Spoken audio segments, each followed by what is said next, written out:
জাতির দ্বিতীয় পিতা ডক্টর মোহাম্মদ ইউনূস, যিনি আশীর্বাদ হিসাবে জুলাই অভ্যুত্থানের পরে আমাদের মাঝে এসেছিলেন। আশীর্বাদ তিনি এসে তাহার প্রভু খোদ মার্কিন যুক্তরাষ্ট্র তার সকল এজেন্ডা বাস্তবায়ন করার জন্যে এবং নেপথ্যে ডিপ স্টেটের সকল এজেন্ডাকে বাস্তবায়ন করার জন্যে তিনি 18 মাস দায়িত্ব পালন করেছেন।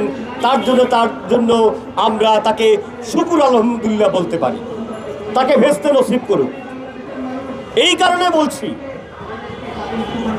তিনি এখন বেঁচে আছেন কিনা সেইটা আমরা পত্রিকায় দেখতে পাই না। হঠাৎ করে দেখতে পেলাম যখন ইরান এবং মার্কিন যুক্তরাষ্ট্রের যুদ্ধ বিরতি ঘোষণা করলো, তারপরে তিনি একটা প্রেস নোটিশ দিলেন। লিলি আল্ট্রাসফট সিরাম জেল, যা গভীর থেকে স্কিনে দেয় 3 গুণ সিরাম হাইড্রেশন। সিরাম জেল হাইড্রেশনে ব্রাইট থাকো সব সিজনে। মধ্য এশিয়ার মধ্যপ্রাচ্যের এই যুদ্ধ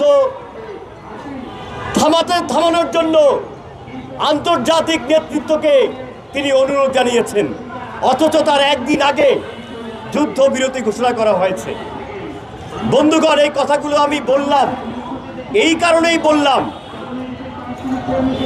জুলাই অভ্যুত্থানের মধ্য দিয়ে হাজার ছাত্র জনতার রক্তের মধ্য দিয়ে আমরা একটা গণ অভ্যুত্থানের মধ্য দিয়ে একটা স্বৈরাচারী সরকারের পতনের মধ্য দিয়ে আমরা বাংলাদেশে একটা গণতান্ত্রিক রাষ্ট্র নির্মাণ করতে চেয়েছি।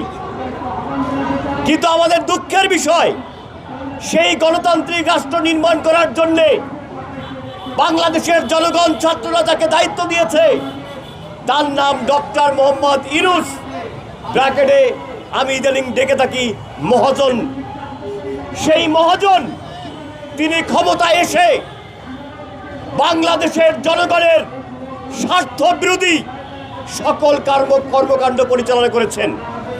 প্রথমে তিনি একেবারে 24 ঘন্টার মধ্যে তার ওই ইউনূস সেন্টার এবং গ্রামীণ ব্যাংকের 5 বছরের ঋণ মওকুফ করে নিয়েছেন। তিনি নোবেল পুরস্কারের কোনো ট্যাক্স দিতে হবে না সেইটা আইন করে পাশ করে নিয়েছেন। তিনি গ্রামীণ বিশ্ববিদ্যালয় পাশ করে নিয়েছেন।